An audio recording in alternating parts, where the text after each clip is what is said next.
Anyone that has been watching my live streams the last couple mornings is aware that I've been making this angel garland for our Christmas tree. Oh, wow. Now she's just about finished. When it's finished, I think I will have about 16 yards. So it's been really fun. I've been making them following along a tutorial for a paper bag or angel, a paper bag angel by Jeri Bellini. And I will put a link to that video in the description box below. Now, I've adapted it to coffee filters that I've dyed, and I'm making smaller ornament type angels, but the inspiration came from Jeri's video. Go watch that. It's really fun. I wanted to show you the garland as it's nearing completion. I'm thinking I have bow ties or just ties in between these, and I'm thinking a little red ornament hanging down or some sort of a little ornament hanging here. I'm still thinking about it.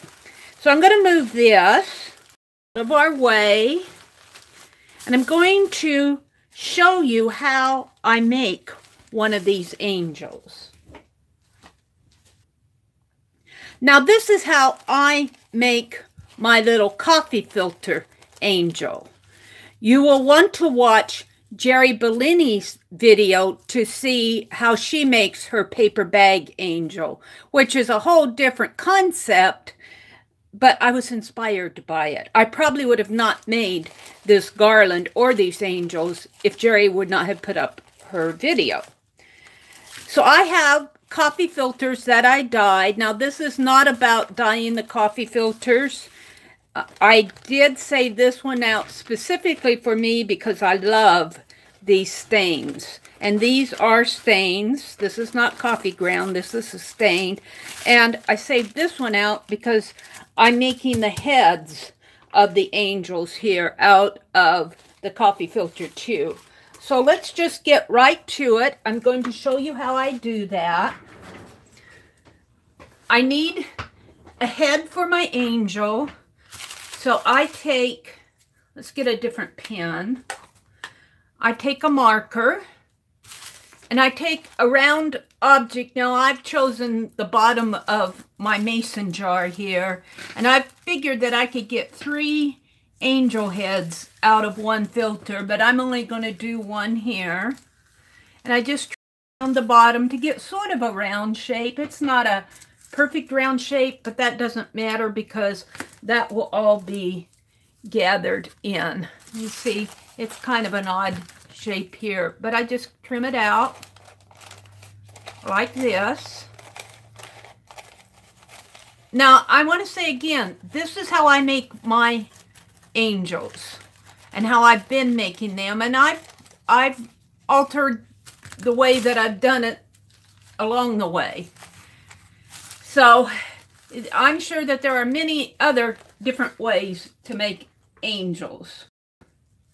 Now I have some cotton balls here, and I'm going to use this one. These are quite large cotton balls. I don't need this much unless you're making a huge angel. I just have a little bit. Not even that much, probably about like that, and then kind of roll it into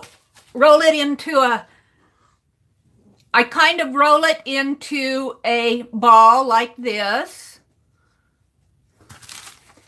and just kind of put it in the circle of this coffee filter head, and fold up the circle around the edges like this.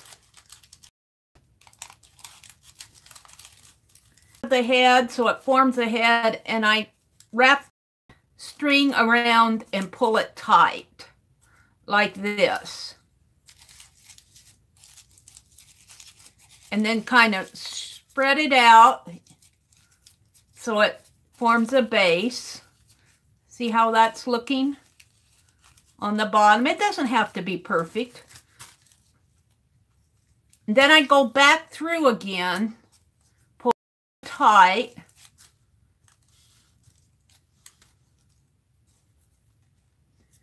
and then go back through to the center base again, because you're at the top. You're going back through. Pull it tight and snip it off. Then you'll want to take these two ends here and knot them at the base. I do it twice just to hold it. Once there and once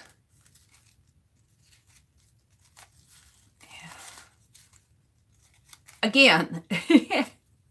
Once here. So now I've got my little angel head, and you can kind of shape her and form it however you want. But since my angels are either going to be flattened in my book or hanging on the tree, it really doesn't matter to me that the shape of the head, because generally it's going to be, especially if it's on the tree, it's going to be up high. People won't notice it. Well, they'll notice that it's a head, but they aren't going to come and say, that's not a perfectly round head. Now, you get out the coffee filter that you're going to use for the skirt. And I've chosen this one. I love the staining on this.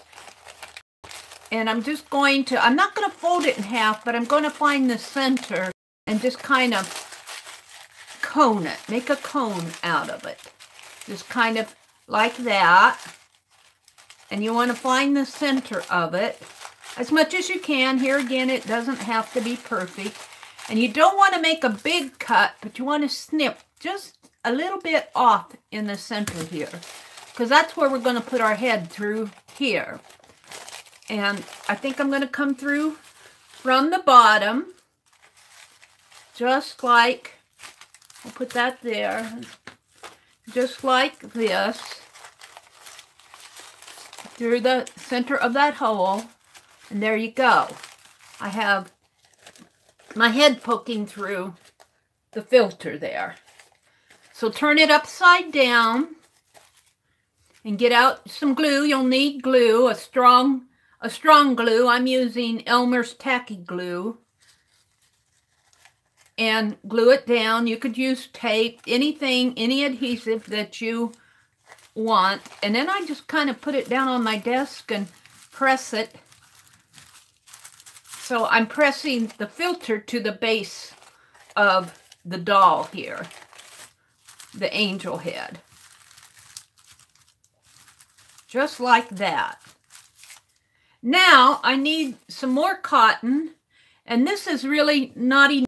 I'm going to pull a little bit more off of this other cotton ball, and we're going to form her torso or her bodice.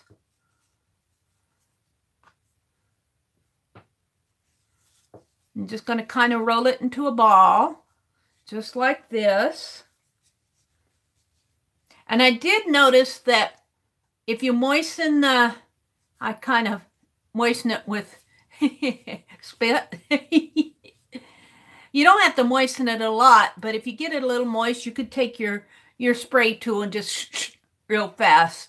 And that will help that cotton to form a ball. I don't do that on a regular basis, but I noticed that on a couple of these where I had trouble getting it formed. That, and then I just put that right down in the center of on the underside, and then I pull my skirt up around it like this and start gathering it. Just like that. See, she's taking shape already here. Now you'll take your skirt and kind of fluff it out and take your needle with your thread. I still have enough thread on here to thread it through.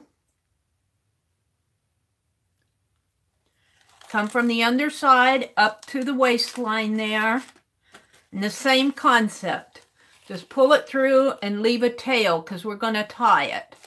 Now I do kind of hold on to this as I tighten it around her waist. If you don't hold on to it, if you put a knot, you risk ripping the paper. So I just kind of hold on to my thread right here as I'm wrapping it around.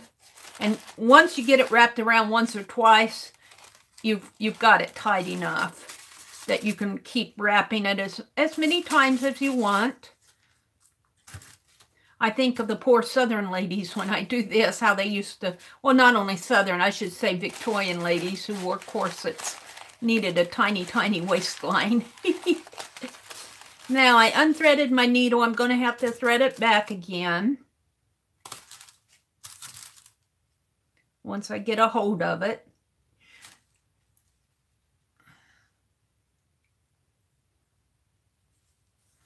And then you go right back down through the center again, because you're coming from the front into the underside, just like that.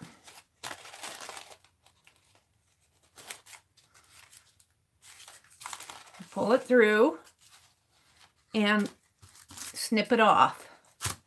Do your double knot again on the underside. Very basic. There's nothing hard about this at all.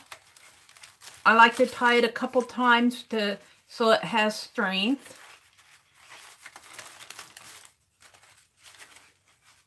And then you can snip off the excess. So now you want to decide what you want as the front and what you want as the back. I really do like this staining on this particular one. They're not all stained the same way, but I love how this coffee filter stains. So I'm going to use this as the front, and you'll want to shape her up a little. And you can do that, just kind of, I kind of press down on it. Now, I have some netting here, and I'm going to call it a netting. I have already stripped it down to strips, but this was gifted to me. I don't know how much you can see of it. It was gifted to me in Happy Mail, but you might want to use ribbon. Whatever you're going to use, now is the time we're going to put it on. And I'm going to put it on the back first and let it drape over the front. And when I put it on the back, I sort of fold the center under. I have about a strength of a length of about maybe 8-9 inches by an inch, maybe 1 1/4 inches. I just eyeballed this when I cut it.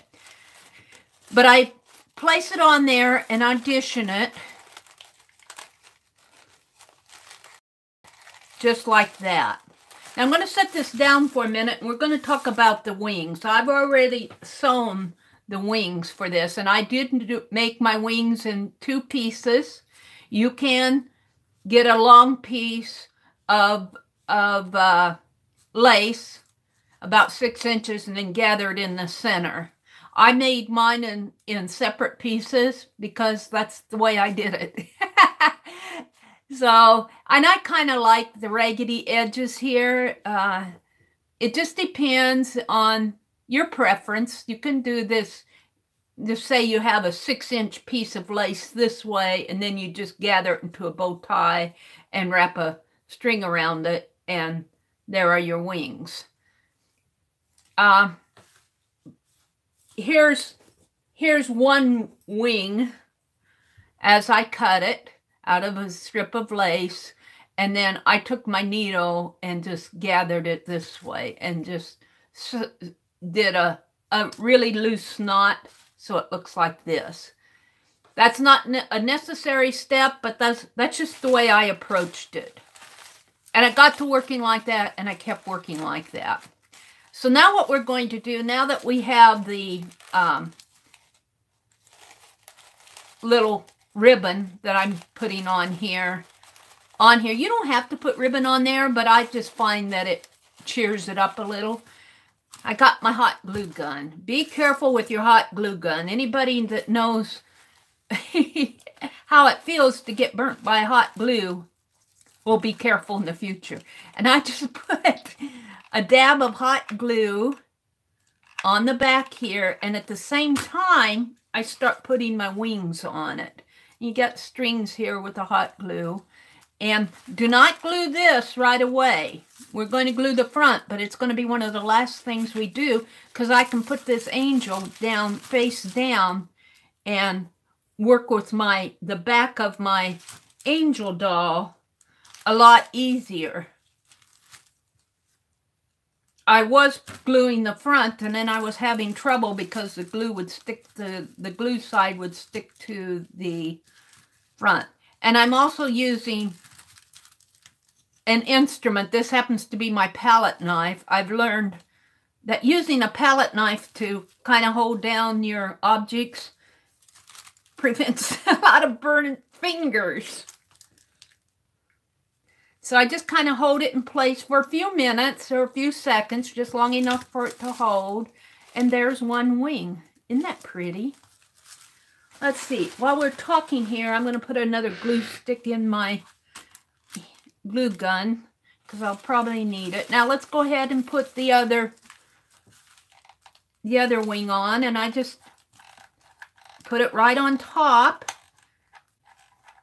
And now I'm putting these on a garland, so it really doesn't matter.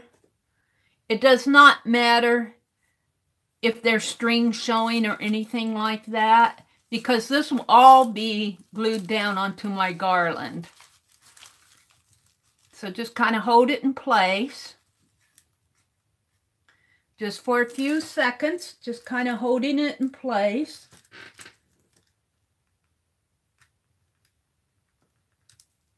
Just like this.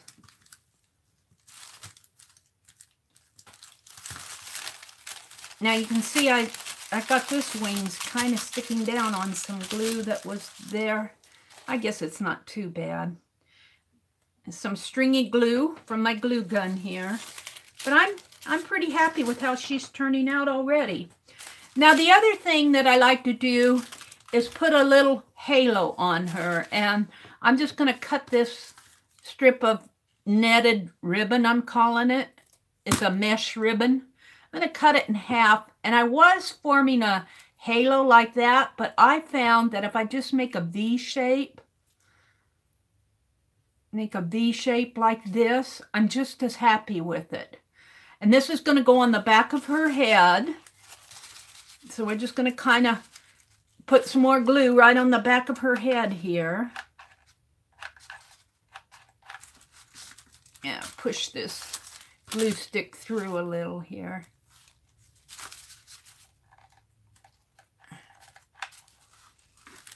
And then I'm going to take this and just kind of set it in there.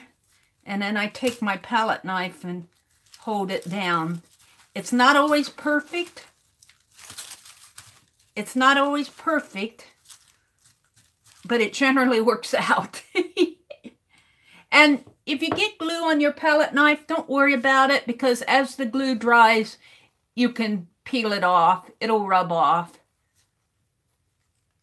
I don't know how many times I've cleaned this palette knife while I've been doing this, but you can generally just kind of pull it off that way. So now I like to trim this ribbon once I put it on. I like to shorten it up a little, however I like it, like that. And then the last thing I do, let's further skirt out a little here so I can hold it, is that I glue, well, it's not the last thing, it's the second to last thing. I have this trim. I got this in the ribbon section, the floral section at Hobby Lobby. It's well, this is actually Christmas, but it's the gem-like bling trim. And you get it on a row, and I've cut it down to about 3 inches by 3 strips. And I'm going to glue that right on here. So I just put some glue in there. Got the little strings in there. And avoid touching that hot glue as much as possible, because that can burn you. It stings. It stings. It's an initial sting.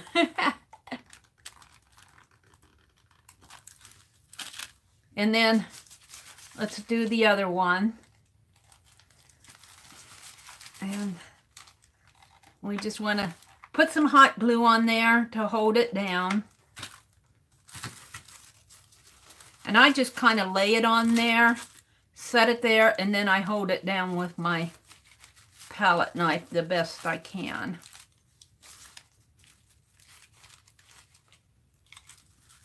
and let it sit there for a couple minutes.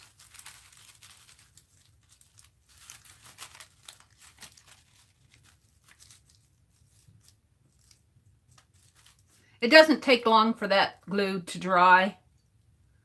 See, I'm cleaning off my palette knife again. And there's my little angel.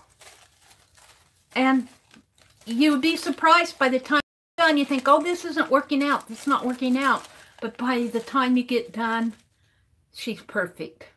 She's just perfect. I like her. So this one is not going on my garland. This one, I don't know. I might put it in my altered book if I can get it flattened out enough. I might cut a niche for it. I'm not sure exactly what I'm going to do with her. So, that's what I wanted to share with you. Let's go over what I used.